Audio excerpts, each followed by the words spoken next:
If you look at the Dynasty market for future rookie picks, you'll notice that 2027 picks are actually valued above 2026 picks. And we've had this conversation. I'm not going to beat a dead horse, but that 26 class is one that people are looking at, and there's a lot of uncertainty. If you have rookie picks, if you're a rebuild, if you're a reload, you're not feeling super comfortable right now with next year's rookie class just based on the rhetoric that's been put out by other Dynasty creators. Or you're just looking at the class yourself and you're like, I don't really see it. Yeah, and again, every class is either the best class or the worst class. Every single year we've seen it. Every year we've done this. But let's make you feel a little bit better, and let's take a look at what you should be anticipating with some of these 2026 rookie picks that you have on your Dynasty roster. So we'll start by looking again at the average value of where these picks are falling right now. And typically, again, as we say with 26 picks, quick refresher real quick, not going to go into detail on this. Future rookie picks typically go up a couple times a year. They go up after the rookie draft. So we already saw the 26, you look at the 26 picks, they already got a little bit of a bump after the rookie draft. Although this year something interesting has happened, the fact that they've actually gone back down, which is crazy. But the 26 rookie picks will go up in value again right after the season starts, and then again after the season ends. And so we typically have a couple times a year where we see these rookie picks go up in value. It's very cyclical, and we can pretty much set our clocks to it. And so looking at where they're valued right now, you've pretty much got them. They're usually about in this spot. Valued equivalent to guys going in like the late third of Dynasty startups. It's the same spot where 27 early firsts are going, and you kind of see the same thing. So early firsts are going about the end of the third, so valued against guys like A.J. Brown. Those mid firsts are going right now at like in the fifth, sixth round, usually like the start of the sixth round. And that's next to guys like Bryce Young, Josh Jacobs, Caleb Johnson, Christian McCaffrey, things like that. In the late first, not too much further down the list here, honestly, around guys like Jalen Waddle, DK Metcalf, Zay Flowers, etc. And so that's where firsts are currently valued. When you're looking at this year's class and some of the players in this class, we do actually have the preliminary bakery scores for this class. Now, we need to put a couple of huge disclaimers out here for 2026 and the bakery scores and the list of players we're going to give you. It's extremely early. Most of what actually makes honestly, the two things that are going to make the biggest difference in the bakery when we're looking at these guys in the future are the draft capital, which is put in as a 0 for everybody, and their last year of college production. Most of the time, that last year of their college season, their last college season production, is what will take their draft stock and elevate it in some cases. For example, Ashton Genty, who was valued as a really high prospect before the season, but then became the 101 in Dynasty after what he did in his last season at Boise State. Or it will decrease, right? Because, example, Carson Beck, right? Carson Beck was somebody who in Superflex League was we were looking at him and we're like, okay, he's going to be pretty good. And then he didn't do anything. And so he fell way down, didn't even come out for the draft. And so the disclaimer here is there's a lot left to happen. It is way too early to make any general assumptions about the class, about any of these players, etc. We're not going to do that. But we do need to give you an idea of what the class looks like, and that's what we're setting out to do. When you're looking at this class, honestly, and we talked about the bakery scores, and we're going to go into some of the bakery scores today, the strength of this class really does lie at the QB position for Superflex Leagues. It reminds you a lot of, in the sense of the potential QB depth, it reminds you a lot of 2024. 2025 was kind of the opposite. We didn't have a ton of high-end quarterback prospects in this 2025 class. And even the ones we did have, we only had, 2 of them, probably 3 of them most. So it's kind of this, it's more similar to 2024 than it is, or 2023 than it is, or no, 2024 than it is 2020. I can't not remember that. It's 2026 next year. I know. Isn't that crazy? That's the future. Yeah, that's how it works. But really the QBs are the strength of this class. And so when you're looking at some of these guys, we'll talk about some of these guys individually and then, talk about the running backs and wide receivers after this. But I'll talk about Arch Manning and, really just throw in the ginormous, big fat sticker on the screen that says he'll probably go back to school. That's what the general thought is. Now, here's what I need to say to everybody, essentially, because I do think that now everybody just assumes he's going back to school. If he comes out and crushes it this year, he's going to go to the draft. If he's a Heisman favorite, he's going to go to the draft. Yes. Although I wouldn't go as far as saying this is likely for Arch Manning, I don't think it's outside of the realm of possibilities. I think we don't know. I think his range of outcomes is extremely large, right? Because you do have the combination of the name hype, right, and just his reputation because he's a Manning, and then you also have the fact that we probably need to temper our expectations with him, which I think is probably smart to do. But it's not a guarantee he's going to go back to school, so it's worth putting him in here and at least talking about him and also acknowledging that at the end of the day he probably won't be on this list, and he probably won't be in this class at all. And so let's keep going. Lenore Sellers plays for South Carolina. This is a guy that a lot of people in the Dynasty community are already very high on, and rightfully so. It was a freshman out of South Carolina, 6'3", 242 pounds. Threw for 2,500 yards, 18 touchdowns, and 7 interceptions. QBR of 69 last year at South Carolina. It's pretty nice. But obviously, you know, in 2023, pretty much, I think he technically redshirted that year, right? And then 2024 was like his true freshman year. And he had a really good season. Obviously, following Spencer Rattler, got drafted, went to the Saints, came in and had his first year starting, and I think he's shown enough that people are really excited about him. And I think, you know, there's also a fair amount of what's the word I'm looking for? The rushing capability is definitely there on the upside. What is the word I'm looking for? I got to find the word. Find the word. Holy cow. I cannot think of it. Versatility. Holy crap. I think the amount of versatility in this game, also from a dynasty perspective, obviously gives him that little bit of a rushing upside boost that we like to see. And so, you know, honestly, it's early with him as well. We haven't really seen a lot. But in 2024, that was painful. So please edit that out. Welcome back from vacation. I know. 166 carries for 675 yards last year and 7 touchdowns. And the dual threat capabilities of Lenore Sellers is why I think we're keeping a pretty close eye on him, because as we know, those guys tend to skyrocket up dynasty rookie boards, and they tend to do pretty well when we get to our drafts. Drew Aller, we already are very familiar with. I think Drew Aller is a very boom or bust guy, honestly. I would not be surprised if Drew Aller came out in the NFL and just completely did nothing. But he was good at Penn State, right? Last year, 3,300 yards, 24 touchdowns, and 8 interceptions. And obviously, Penn State was a really good team. They were in the college football playoff. They advanced in the college football playoff, right? And so with Drew Aller, I mean, obviously more of your prototypical like pocket passer. He's 6'5", 240, so kind of a bigger build, right?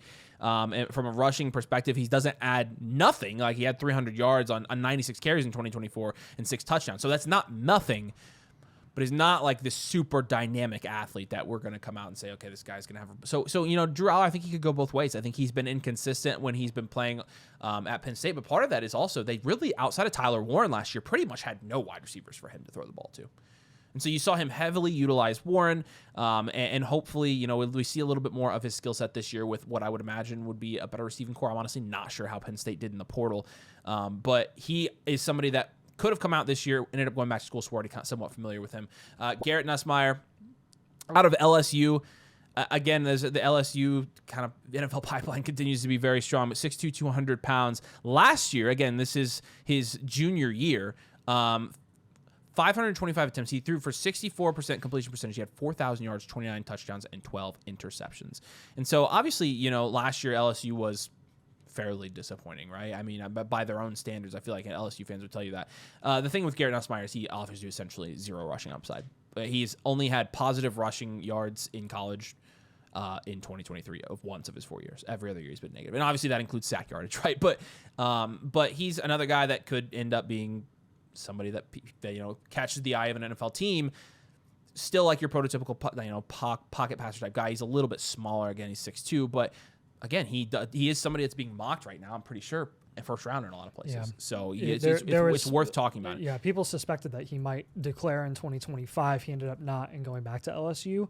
But if he had declared, he would have been a first round. And honestly, I'm curious. Just looking at next year's, like I'm trying to look at the consensus mock draft and just see how many of these guys are actually are projected like in the first round right now. Which again, it means virtually nothing.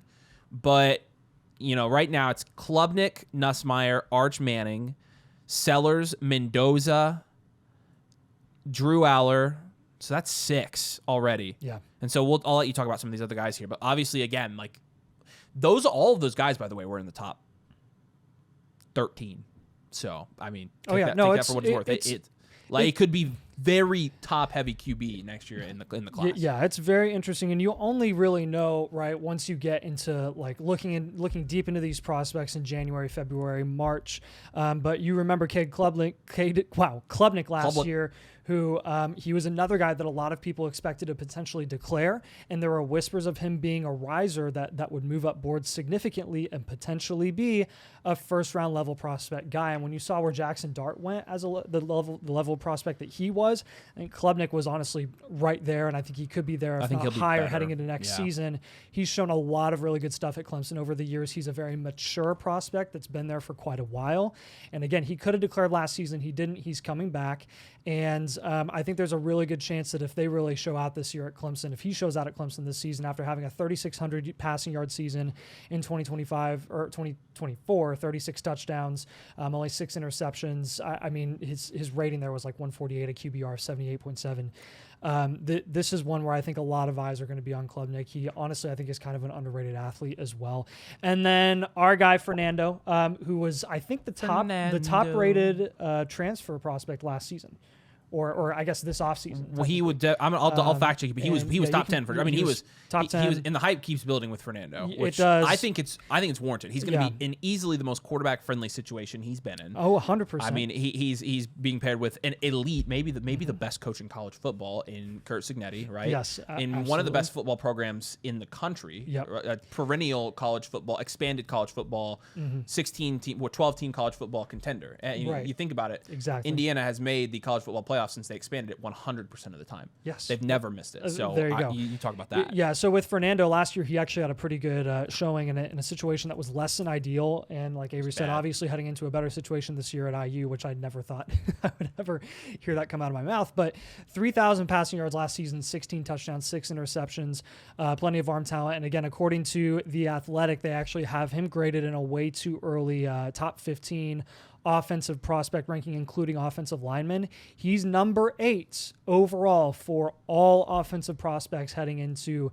the 2026 class right now. Again, this is way too early, but this is something that all eyes are going to be on Fernando this year. The spotlight's going to be on him. The spotlight's going to be on Indiana to potentially try and run it back to the college football playoff this year. And if they are to do that, it will be because of Fernando. I will say there's something in the air with Fernando. Yeah. Do you get it? No. Does the ABBA song? The what song? Oh my gosh! No, I didn't hear what you said. How does he not know that song? The what song? There was something in it's the song name is Fernando.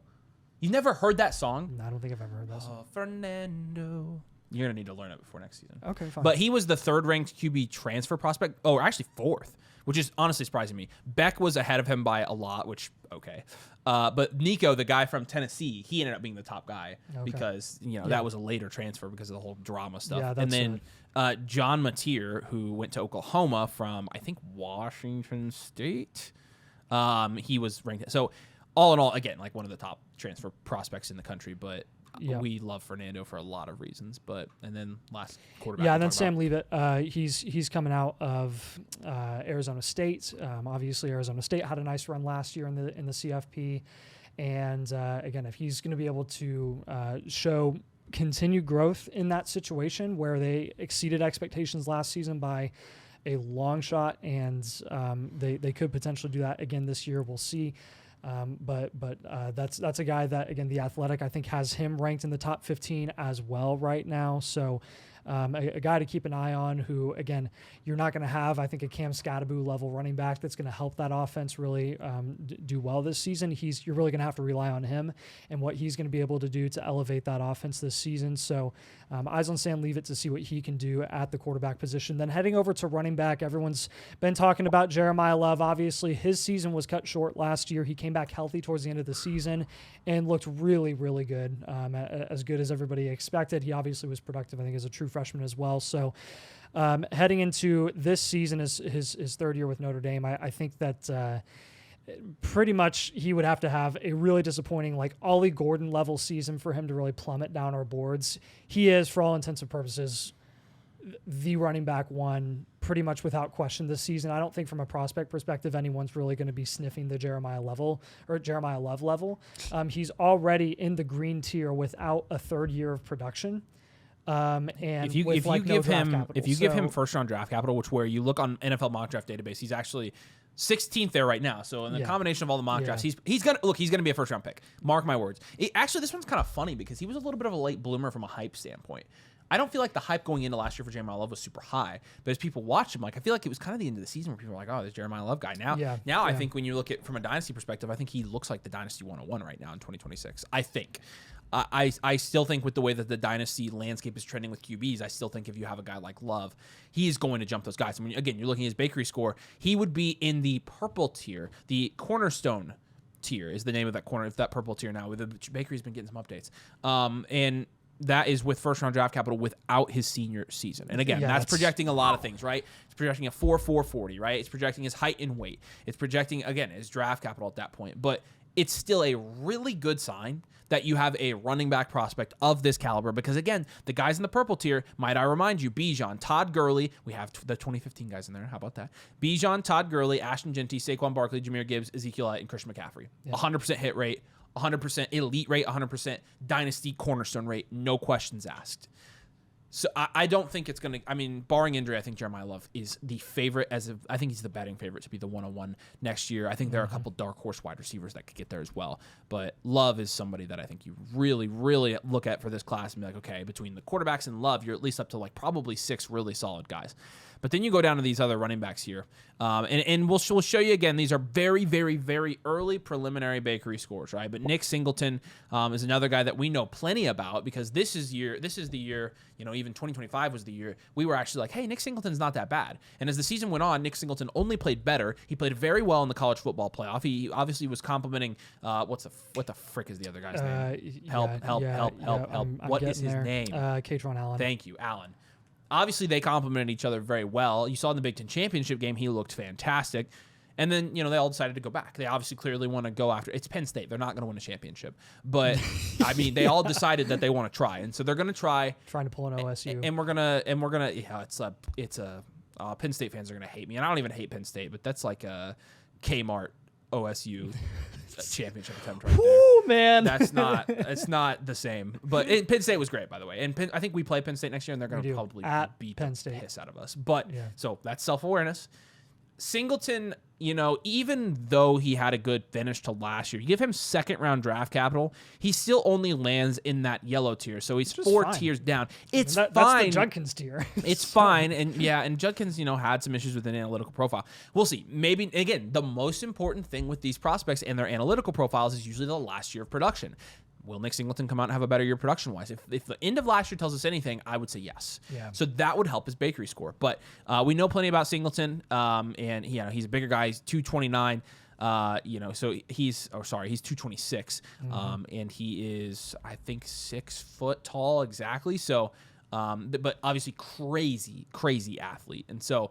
We'll see with Singleton, but he's another guy that I think you have to keep an eye on in terms of running backs. You got a lot of guys here. I'll let you talk about. Can I take Mekhi Hughes? You got it. So Mekhi Hughes, super interesting this year, guys. He's going to be one of the top transfer running backs that you're going to want to keep an eye on pretty much all season.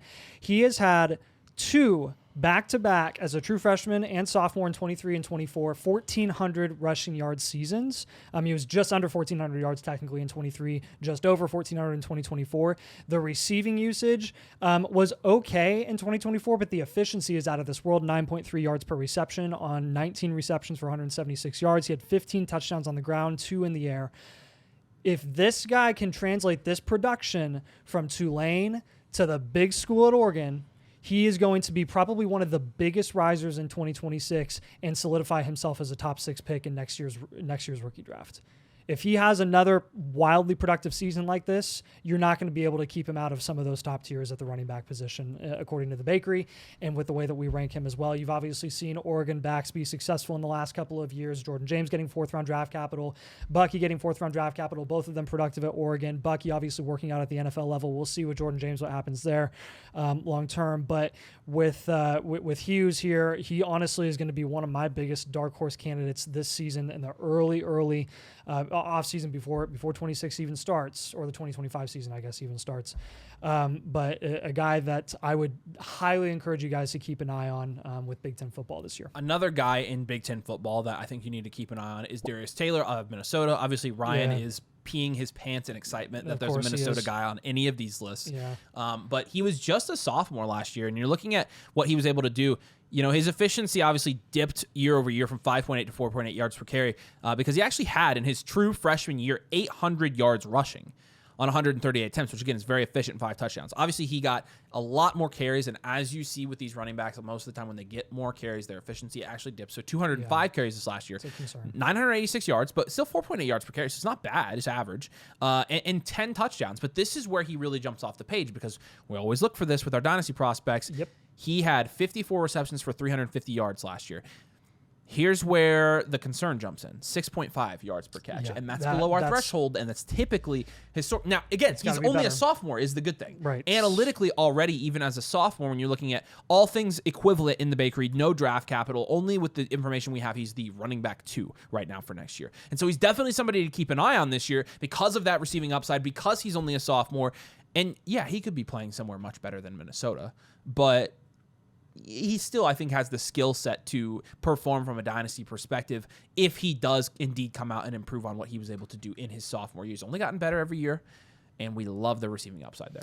Yeah, so the next 2 guys here, Jonah Coleman and Le'Veon Moss, are both guys that we had as prospects heading into 2025, and they obviously went back, right? So analytically, they're already going to have a bit of a cap ceiling because they're going to be 4th-year guys. They were late breakouts, both respectively. Coleman is still with Washington. We liked him as a prospect, didn't love him athletically. Might have a bit of a cap ceiling there. Le'Veon Moss, I think we both liked his film quite a bit. Avery really liked Le'Veon Moss a lot. So he's a guy that, again, you're going to want to keep an eye on. They could be some dark horses as well. If both of them have really good seasons or one of them has a really good season this year production-wise, I think they have the upside of being a potential late day 2 pick. So both still interesting prospects, even though they're declaring a little late. And then Quintravion Wisner and CJ Baxter are splitting a backfield right now in Texas. At least we're assuming that they're going to split a backfield. That was a 3-way split last year with them and Jaden Blue. I think Baxter had like 700 rushing yards and Wisner actually eclipsed 1,000 rushing yards. So if one of these guys comes in and really takes over, if they decide to not split the backfield 3 freaking ways, one of these guys I think has the potential to really, really shoot up boards quite a bit. And I'd probably put my money on Wisner right now just with the volume that he was getting last season in a 3-back committee. So these guys are always going to be interesting at Texas because they do like running the ball quite a bit. All right, let's pivot to wide receiver now. I mean, this is where it gets interesting because when you're looking at like the preliminary, and actually Ryan does have, when I'm looking at like our shared copies of the bakery here, he does have draft capital projections in for the top 10. Here's what's going to have to happen with this next year's wide receiver class. There are going to have to be multiple guys on this list that we're going to talk about that come out and really have good years. Yeah. And there are going to have to be guys that we're not talking about that enter into this conversation. Yep. If that does not happen, this wide receiver class is looking a lot like 2025's. Yeah. Very similar. It's very similar, for sure. And the guy you have to start with talking about is Jordan Tyson out of Arizona State. And obviously, he was a big reason that Arizona State took the step forward as a program last year and was able to be successful. We already talked about his quarterback a little bit. He's currently projected to be a 2nd-round pick. But played at Colorado in 2022, transferred to ASU, didn't play in 2023. So in 2024, he had 75 receptions for 1,100 yards. That's 14.7 yards per reception. Averaged 21 yards per reception at Colorado. He had 10 touchdowns last year. Was a big reason that they had that kind of deep stretch the field ability last year at Arizona State. And so, he's kind of, I think, who you have to start with from an analytical standpoint with 1st-round draft capital. He goes in that green tier. So this year, what you saw is the best wide receivers in this class, Seth McMillan and Travis Hunter, were both in that green tier. Right now, Jordan Tyson would be in that tier. However, Levitt's going to have to deliver. Well, and I think he will. He's got a good quarterback. He's got a good coach. And he can easily build on this. He can easily build on 1,100 yards and 10 touchdowns. Yeah. So if he does, I could easily see him taking a pretty big analytical step up. But I think in terms of the wide receivers for 2026, wow, it's going to be hard to get used to. Yep. I think the conversation has to start with Jordan Tyson. So talking about Mekhi Lemon next here, according to the bakery, right now he wide receiver U. That's right. He's coming out of USC. And there's obviously been a lot of intriguing prospects over the years over there. He's just going to have to take a step up from what he did last season, having 764 yards off of 52 receptions, 3 touchdowns. So again, he didn't do really much as a true freshman. But again, if he's able to take a step analytically, the bakery has been pretty friendly to him and what he's been able to do year in and year out. His efficiency hasn't gone down on a per reception basis, so that's nice to see a little bit of sustained success as the volume increases literally tenfold in 2024, so that's good. But again, at USC, in an offense that likes to pass the ball quite a bit, I think he really is going to need to command a lot more volume for us to move him up boards and for the bakery to move him up analytically quite a bit this year. And then you've got Carnell Tate coming out of Ohio State, who I think a lot of people are going to maybe look over a little bit because everyone's so focused on Jeremiah Smith. And with Tate, I mean, I wouldn't sleep on Tate, guys. Last year, that really is wide receiver U. Like that's the real wide receiver U. Yeah, that truly is wide receiver U. And there just seems to be every single year an Ohio State wide receiver that's going to do well and be successful with Emeka Egbuka and Jeremiah Smith in that offense last season. And Cade Stover, was that the year before? The year before, whatever.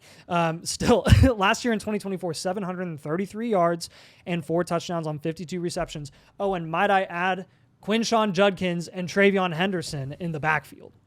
Like, there were 10 billion mouths to feed in that offense, and he still had over 700 receiving yards. I think we're probably going to be singing his praises this year as he looks to continue this production.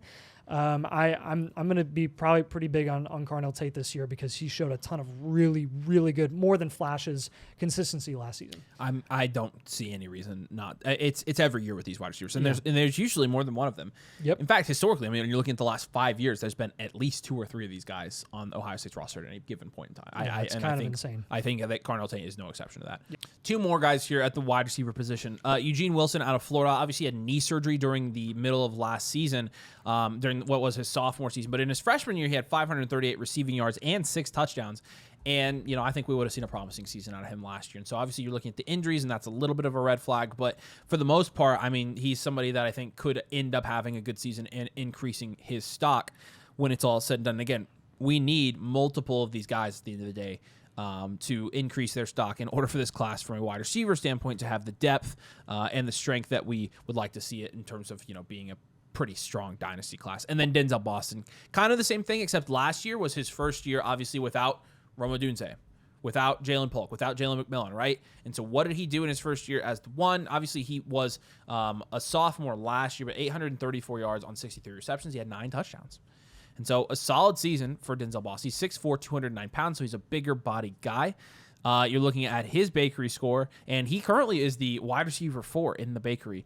And again, that's projecting him with pretty high draft capital, but I'm going to look here and see if he's on mock draft. He's 33rd, so he's fringe first round right now in most mock drafts, and that's about where we have him as well. You know, again, that's assuming that he jumps up in terms of his stock. And so he's definitely somebody to keep an eye on and somebody I think could end up being at the top of this wide receiver class come next year. Both of these guys obviously need to have pretty big seasons. So yeah, then Eric Singleton is actually going to be transferring to Auburn this year, so that will be pretty intriguing. We're going to need to see a jump up in production from him, but he's got the baseline of production the first 2 years at Georgia Tech.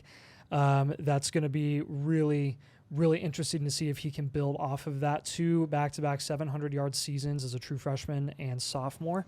And then very intriguing in 2024, he had 21 carries for 131 rushing yards as well. He's like listed at 5'11", $190, so he's not a big body guy, but he's also not a twig. So he's someone that I think could be pretty versatile depending on how they utilize him at Auburn. It's kind of hit or miss the way those Auburn wide receivers are utilized. And we'll see, again, if he can take a step up this year. He'll be moving up the bakery quite a bit as well. And then finishing this out with Antonio Williams and Elijah Surratt. Antonio Williams actually top 15 according to The Athletic for offensive players overall right now in a way too early first round in the mock draft database too. First round in the mock draft database. He is with Clemson, so obviously tied there to Cade Klubnik.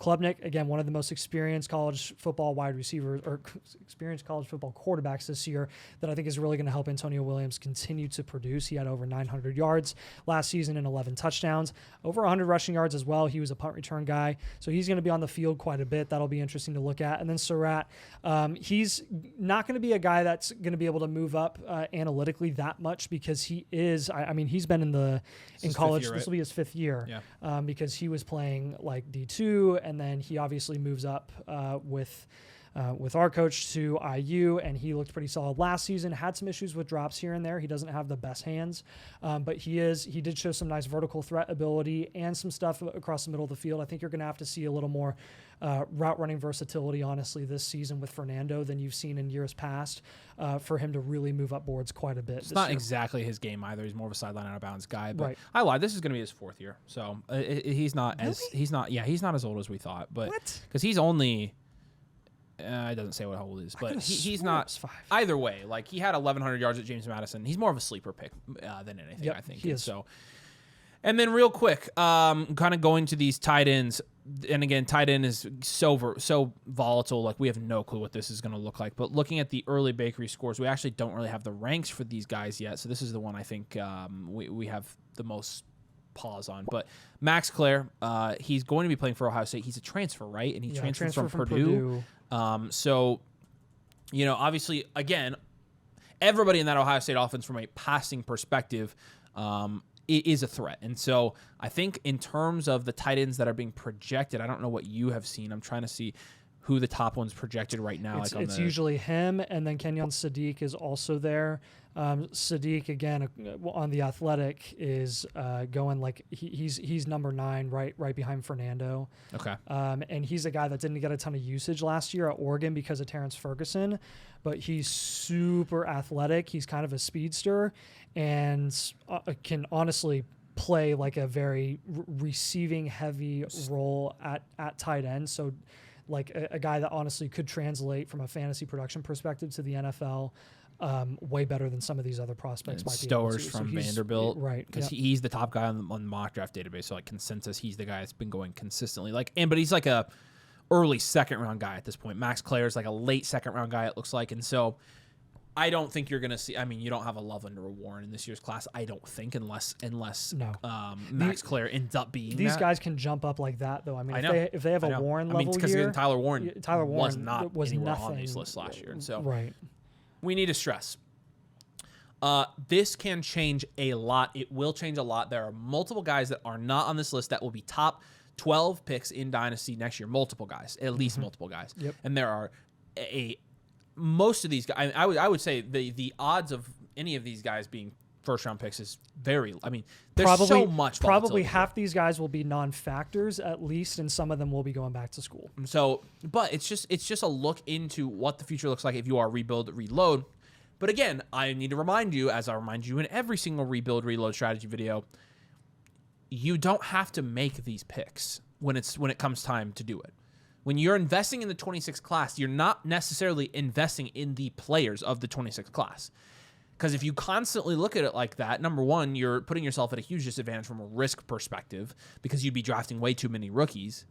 So there's that. But, I mean, also, again, you take away your flexibility in terms of being able to trade away your picks for proven assets, which is what we're going to have you do anyways. And so keep that in mind. I mean, again, there are enough guys in this class to where it will be at least solid and the picks will maintain their value. But lots to play out over this college football season. So if you have 2026 picks, make sure you're holding them right now. Is a good time to hold on your 26s. But make sure you drop a like. Make sure you subscribe. If you play Dynasty, you enjoyed the 2026 analysis, you enjoy us looking that far into the future. Honestly, it's very early for us. We are not guys who go way out of our way to watch film on guys before their senior season in college because it usually ends up being a ginormous waste of time. Yes. We know enough about these guys, but I grain of salt with everything because we are still surface level with all these guys for the most part. So appreciate you guys. Thanks for watching, and we'll catch you later.